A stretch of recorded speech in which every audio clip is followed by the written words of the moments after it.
up contact.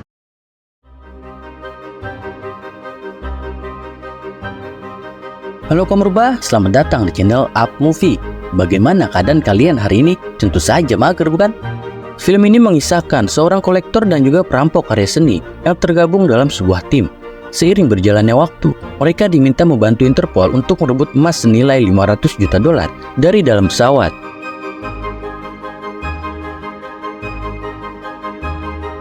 Tanpa berlama-lama, langsung saja siapkan sebatang rokok surya, kacang lupa kulit, dan kopi hitam nggak pakai gula. Dan ini adalah alur ceritanya.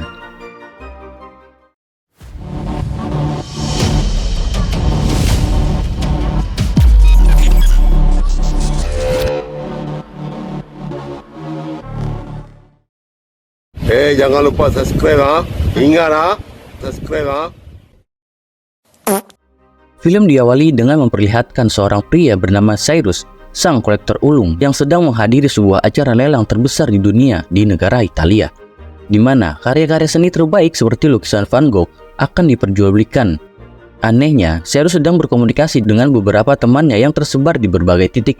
Berdasarkan informasi Interpol, Cyrus adalah seorang pencuri jenius yang selalu berhasil mencuri karya seni legendaris dan mendapatkan untung dengan menjualnya di pasar gelap. Di waktu yang sama, seorang Interpol bernama Abby sedang mempersiapkan operasi penangkapan Cyrus dan mereka sudah mengincarnya sejak lama. Siang itu, untuk pertama kalinya, karya seni digital yang menggunakan sistem blockchain atau NFT ikut menjadi objek lelang. Sang seniman misterius bernama N8, ia berhasil membuat karya yang ditaksir sampai 12 juta dolar sebagai harga pembukanya. Do we have an opening bid? 12 million.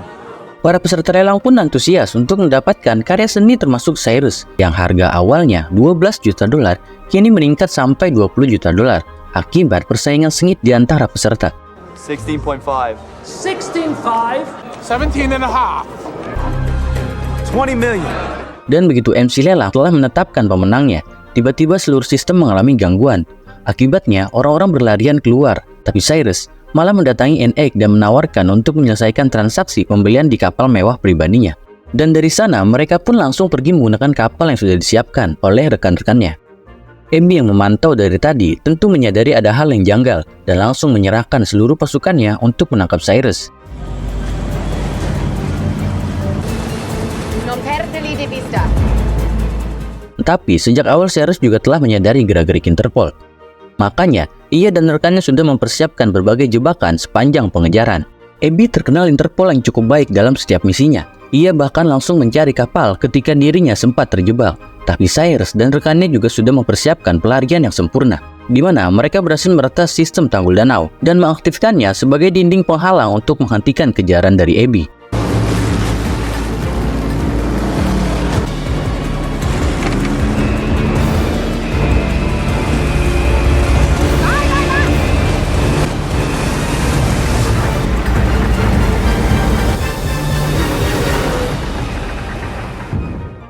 Sebagai informasi, acara lelang tadi sebenarnya terjadi di dua tempat, Venice, Italia, dan satunya lagi di London, Inggris. Cyrus sengaja nggak menyamar ataupun memakai topeng untuk memancing perhatian Interpol, sedangkan dua rekannya berhasil merampok salah satu karya seniman legendaris Van Gogh yang sedang dilelang di London.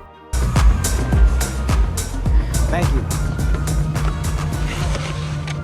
Set dah, gue kira mirip Brock Lesnar kali. Serem-serem gitu kan, keren ya.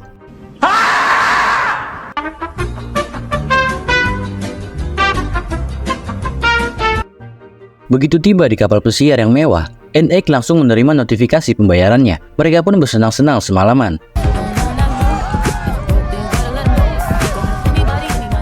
Tapi karena jauh dari daratan, ia tak menyadari kalau saat ini dirinya sedang dicari oleh polisi dan diduga telah diculik. Berita mengenai penculikannya pun menjadi cukup heboh. Saat terbangun, N8 baru sadar melihat berita penculikan mengenai dirinya. Ia sempat panik dan mengira dirinya telah diculik. Dan disinilah kita dijelaskan kejeniusan dari Cyrus, di mana ia bilang satu karya seni umumnya kurang dihargai sampai ada cerita legendaris di balik lukisannya, seperti lukisan Leonardo da Vinci yang dulu cuma dihargai 25.000 dolar. Tapi setelah ia sempat diperebutkan pencuri, kini harganya menjadi puluhan triliun. Sama dengan kasus tersebut, kini NFT yang dibeli Cyrus ditaksir 80 juta dolar berkat tingginya publikasi N8 yang diduga telah diculik. Sebagai bonus tambahan, Cyrus memberinya $7 juta sebagai ungkapan terima kasih. Masalah muncul ketika Cyrus baru sadar kalau teman mereka bernama Denton malah tertangkap oleh Abby. Ternyata, salah satu peserta lelang yang tadi melakukan penawaran masih merupakan anggota tim Cyrus, namun penyamarannya terbongkar. Di tengah interogasi, bawahan Abby tiba-tiba membawakannya sebuah paket kiriman yang berisi foto-foto mesra dirinya dengan Cyrus, di mana nampaknya mereka berdua dahulu adalah sepasang kekasih. Ia juga memberikan alamat penthouse-nya di London agar keduanya bisa kembali bertemu. We're going back to London, and we're taking him with us. Abby kemudian kembali ke London untuk mempersiapkan penangkapan Cyrus. Tapi di tengah rencananya, dirinya dipanggil oleh seorang pemimpin divisi popok bayi bernama Leslie, di mana dibanding memenjarakan Cyrus, mereka ingin mengajaknya bekerja sama.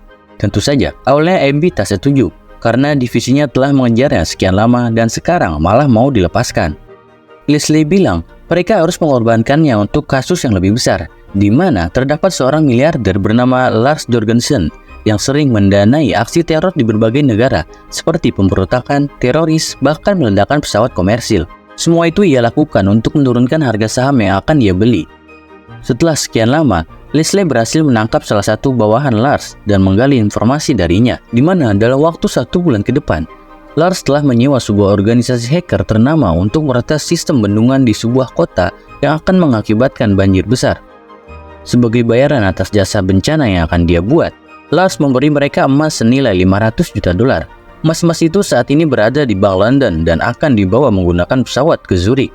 Cyrus diminta untuk mencuri seluruh emas tersebut. Abby sempat menolak karena ia takut jika Cyrus berhasil dan malah membawa lari seluruh emasnya. Tapi Leslie tetap kekeh demi menyelamatkan nyawa banyak orang. Malamnya Abby mendatangi Cyrus di penthouse-nya untuk menawarkan misi yang Leslie berikan. Tapi begitu mendengar nama Lars, Cyrus harus memilih untuk tidak ikut, karena ia dikenal memiliki kekuasaan yang luar biasa, dan artinya nyawa setiap orang di timnya akan menjadi taruhannya. Tapi Abby sudah menduga kalau tawarannya akan ditolak, maka dari itu ia mengancam akan memenjarakan setiap anggota timnya karena terbukti telah mencuri lukisan Van Gogh, bahwa ia berhasil melacak pembelinya di pasar gelap, dan begitu ditelusuri, nama-nama anggota tim Cyrus muncul sebagai penjualnya. Gak sampai di situ. Sebagai bonus, jika Cyrus berhasil menyelesaikan misinya, maka mereka akan diberikan kekebalan hukum yang berarti semua kasus pencurian mereka akan dihapuskan. Karena tak ada pilihan lain, Cyrus bilang ia akan melakukan misi yang diminta dengan syarat Abby ikut dalam aksi kali ini.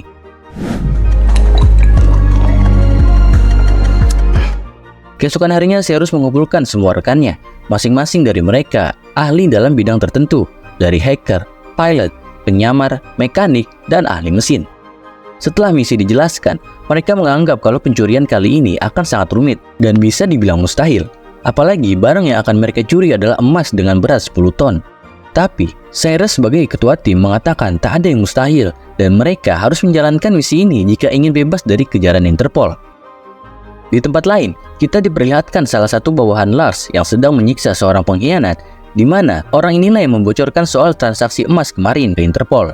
Dan tanpa basa-basi, orang itu pun tewas dengan dijadikan makanan anjing.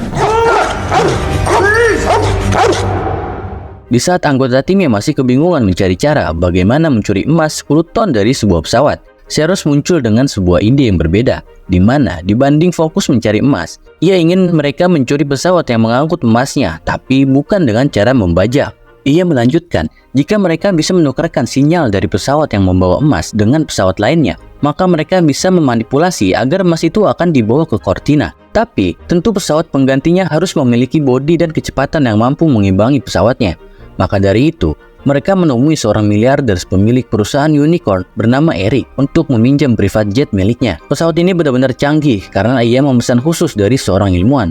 Bahkan, sebenarnya pesawat ini dilarang untuk mengudara di wilayah Amerika. Tapi tetap ia lakukan. Eric mengatakan semua pelanggarannya, tanpa sadar kalau Abby adalah seorang Interpol. Alhasil, pesawatnya mau nggak mau ia harus meminjamkannya, dan jika tidak, ia akan ditahan. Pesawat ini diperuntukkan untuk ia gunakan untuk bersenang-senang. Bahkan di bagian bawah pesawatnya, memiliki layar LED raksasa yang bisa digunakan untuk menampilkan pesan kesombongan. Singkat cerita, para anggota tim mulai melakukan tugasnya masing-masing. Magnum mulai membuat alat khusus berupa laser yang nantinya akan bisa membobol berangkas yang menyimpan emas dalam pesawat. Lalu ada Camilla sebagai pilot. Ia mengasah kemampuan menerbangkan pesawatnya karena nantinya posisi private jet harus tepat berada di bawah pesawat. Private jet yang mereka pinjam juga akan dilapisi dengan besi khusus sehingga tak akan terdeteksi oleh radar. Cyrus juga meminta Bewok, sang jenius teknologi, untuk memasang kamera tambahan di berbagai sisi pesawat yang diadopsi dari NFT yang mereka beli.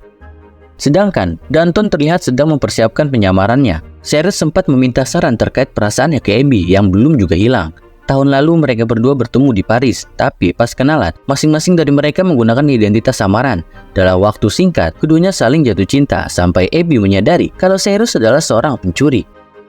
Seeker jenius bernama Mei Mei berhasil membuat alat yang mampu merusak sinyal pesawat yang akan mereka curi.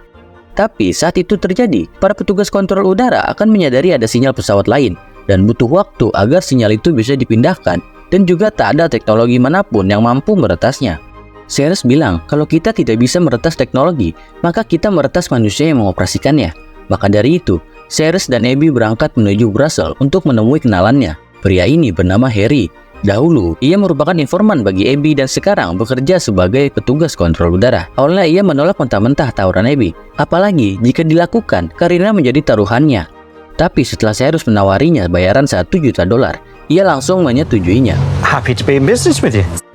Mereka berdua melanjutkan perjalanan untuk menemui Leslie, di mana Interpol baru saja menemukan potongan tubuh dari salah satu bawahan Larsen. Karena rencana pembayaran emas itu telah terbongkar, Lars mempercepat proses transaksinya. Artinya, dari tadinya Cyrus masih memiliki waktu 17 hari, kini tersisa 10 hari dari sekarang. Makanya ia langsung memutuskan untuk membatalkan misinya. Leslie dengan sombongnya bilang, Cyrus tak akan bisa menolak permintaan Interpol, karena ia akan memasukkannya ke penjara. Ia juga merendahkan kemampuan Cyrus yang selama ini dianggap cuma mampu mencuri berbagai karya seni. Begitu sampai ke markas, Cyrus memberitahu teman-temannya kalau rencana pencurian mereka batal. Ia tak ingin membahayakan teman-temannya, dan Cyrus tetap akan melanjutkan pencuriannya tapi hanya seorang diri. Mendengar pendapatnya ini, Magnum langsung tak setuju. Sejak awal mereka mencuri bukan hanya untuk uang, tapi karena memang menyukai tantangan. Anggota tim yang lain pun sepakat dengan perkataan Magnum, dan mereka siap menanggung risiko masing-masing. Sekarang tersisa satu masalah, di mana setelah berhasil membuat alat penghalau sinyal pesawat, ternyata bentuknya seperti bom, yang berarti akan sulit diselipkan ke dalam pesawat. Abby pun bilang bagaimana kalau Mei Mei merancang agar alat tersebut bisa dibongkar pasang dan mereka selipkan di tasnya masing-masing, dan Mei Mei berhasil mengeksekusinya. And that's for you, Magnus. Tersisa beberapa hari lagi sebelum hari pengeksekusian, mereka berhasil menyempurnakan setiap rencana yang ada, seperti menentukan pilot yang akan membawa pesawat sampai dengan bandara yang akan dijadikan tempat landasan dari pesawat yang mereka curi. Rencananya begitu mendarat, emas-emas tersebut akan langsung diangkut dengan kereta menuju stasiun tempat Leslie berada, dan akhirnya hari yang ditunggu pun tiba.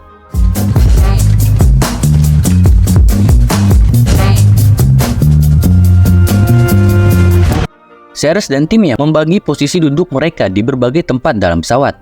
Danton dan Magnum berada di kelas ekonomi, sedangkan Cyrus dan Abby berada di first class. Emas itu berada di sebuah brankas canggih dan Lars juga mengirimkan beberapa anggotanya untuk ikut mengawal di sepanjang penerbangan. Cyrus menyadari salah satu anggotanya Bewok tak ikut terbang. Ia pun menelponnya untuk mencari tahu keberadaannya, dan ternyata Bewok mengatakan tak sanggup mengambil resiko dalam misi kali ini.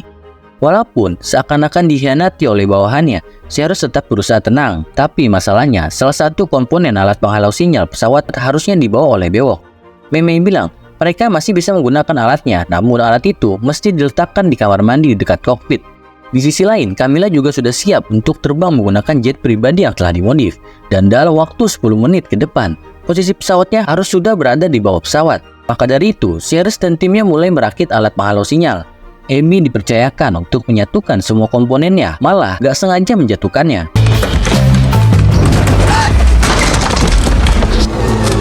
Baby, I need your help in here. Tapi tentu untuk merakit semuanya agar bisa kembali berfungsi membutuhkan waktu. Masalahnya, posisi Camilla sendiri telah berhasil tepat berada di bawah pesawat. Ia pun telah menyalakan sinyal pesawat miliknya. Dan Harry yang saat ini memantau lalu lintas penerbangan terlihat cukup panik karena dia telah menunjukkan ada 2 pesawat yang terbang berdekatan dengan kode yang sama. Salah satu rekan kerjanya bahkan menyadari keanehan tersebut dan mencoba memanggil bantuan udara. tapi untung saja akting Harry berhasil mengalihkan perhatiannya hingga akhirnya Cyrus berhasil menyalakan alat penghalau sinyal dan kini sinyal kembali seperti normal. Kemudian Harry menghubungi sang pilot untuk mengabari kalau bandara Zurich saat ini terjadi banjir dan menghalangi jalur landasan. Maka dari itu, mereka diarahkan untuk mendarat di bandara terdekat lainnya di wilayah Cortina.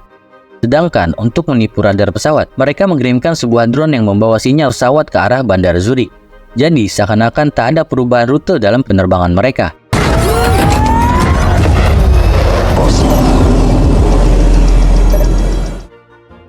Sekarang giliran Danton dan Magnum beraksi sejak awal. Tabung oksigen yang Danton bawa merupakan bagian dari alat pembuka brankas, di mana lapisan pengamanan pertama dari brankas yang akan ia buka akan menyerap semua oksigen jika diterobos di tengah penerbangan. Makanya Magnum membutuhkan oksigen tambahan. Sedangkan para bawahan Lars tak tinggal diam ketika tahu pesawat telah berubah rute. Masing-masing dari mereka ternyata membawa alat seperti vape yang dapat dirakit menjadi pistol. Mereka kemudian mencoba menyandera salah satu pramugari yang bertugas untuk memaksa pilot terbang kembali ke arah Zurich. Untung saja, saat itu sedang terjadi turbulensi hebat dan menjadi kesempatan bagi Cyrus untuk menghalangi aksi mereka, dan pertarungan sengit di dalam pesawat pun terjadi.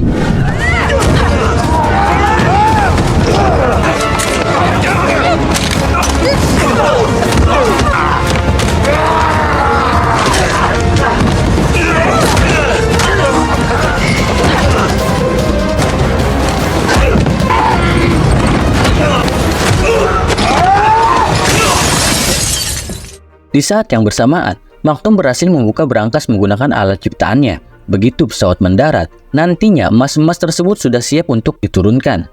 Saat tiba di Bandara Cortina, jadi bandara ini berada di antara bukit salju, landasannya licin dan angin cukup kencang. Makanya ketika mendarat, pesawat mengalami goncangan.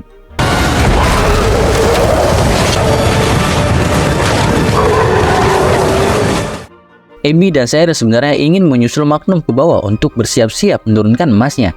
Namun ternyata, aksi mereka telah diketahui oleh bawahan Lars bernama Adul. Di saat yang bersamaan, Lars menerima tamu dari organisasi hacker yang telah ia sewa bernama Leviatha. Mereka menanyakan mengapa emasnya belum juga sampai.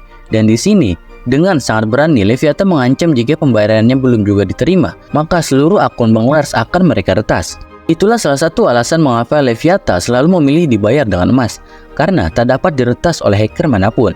Mendengar hal itu, Lars segera menelpon Adul untuk menanyakan mengapa emasnya belum juga sampai. Sebagai bawahan yang baik, ia pun melaporkan terkait usaha pencurian yang sedang terjadi. Bring the thieves and the gold to me here. You have an hour. Adul juga cukup cerdas, menyadari kalau pesawat private jet yang Camilla bawa sejak tadi tak terdeteksi oleh radar. Maka dari itu, ia memerintahkan anggotanya untuk segera mengangkut seluruh emas yang ada untuk dipindahkan ke private jet. Karena pesawat sudah kelebihan beban, Magnum tak ikut dibawa naik dan akan dieksekusi di tempat. Ia pun dibawa ke pinggir landasan. Tapi sebelum akan ditembak, ia berhasil mengecoh musuhnya dan merusak pistolnya. Hingga ketika ditembak, pistol itu langsung meledak di tangannya. Dar.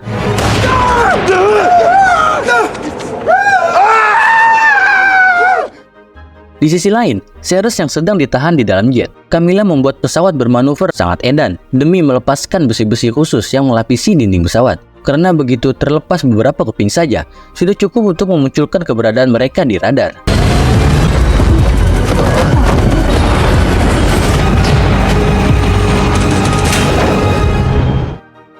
Dan benar saja, tak lama kemudian, orang-orang Interpol menyadari keberadaan private jet yang mereka naiki. Leslie kemudian memerintahkan agar mereka meminta bantuan ke divisi popok bayi untuk segera dikirimkan pesawat tempur demi menembak jatuh pesawat yang sedang membawa emas Lars. Ya beginilah kalau pampers bayi dikasih kekuasaan. Tak lama kemudian, dua pesawat tempur muncul dan siap menembak pesawat mereka. Namun, Harry yang menyadari Cyrus dalam masalah segera memberikan pesan ke militer bahwa di dalam pesawat tersebut terdapat masyarakat sipil yang sedang ditawan. Para pilot tempur pun meminta jawaban dari Camilla, apakah benar sedang ditawan atau tidak. Namun, posisinya saat ini sedang ditodong dan tak mampu menjawab.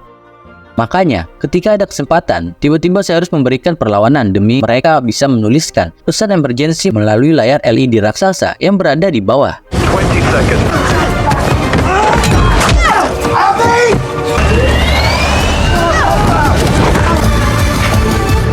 up contact. Walaupun telah selamat dari rudal, mereka semua masih dalam posisi adu jotos dengan bawahan Lars. Camilla sebagai pilot tak tinggal diam ketika dirinya ditodong dan kembali sengaja membuat pesawat bermanuver agar Cyrus dan Abby memiliki kesempatan melawan. Tapi karena tindakannya ini, tangannya terkilir dan tak lagi mampu memegang kendali pesawat.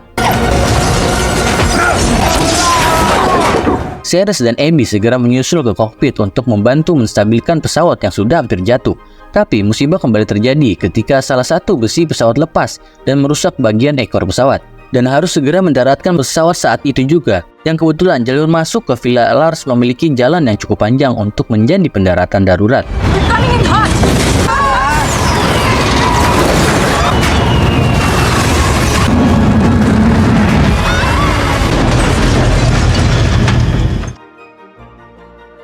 Begitu keluar dari pesawat, mereka sudah berada dalam todongan pistol. Dengan cepat, Cyrus juga memberikan kode ke Mei Mei untuk segera mengaktifkan kamera yang masih berfungsi pada dinding pesawat, agar setidaknya kalau mereka mati, akan menjadi bukti bagi penangkapan Lars.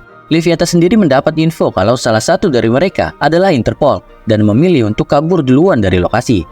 Namun Lars yang emosi memilih untuk menghabisinya karena terlalu banyak berbicara.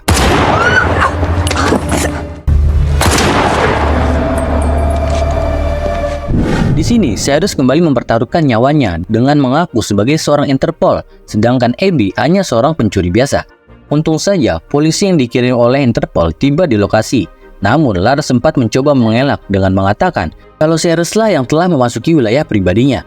Ia juga menuduh kalau orang lain yang telah membunuh Leviathan. Tapi Cyrus sudah menduga hal tersebut dan menyuruh Mei Mei untuk mengaktifkannya. My pleasure.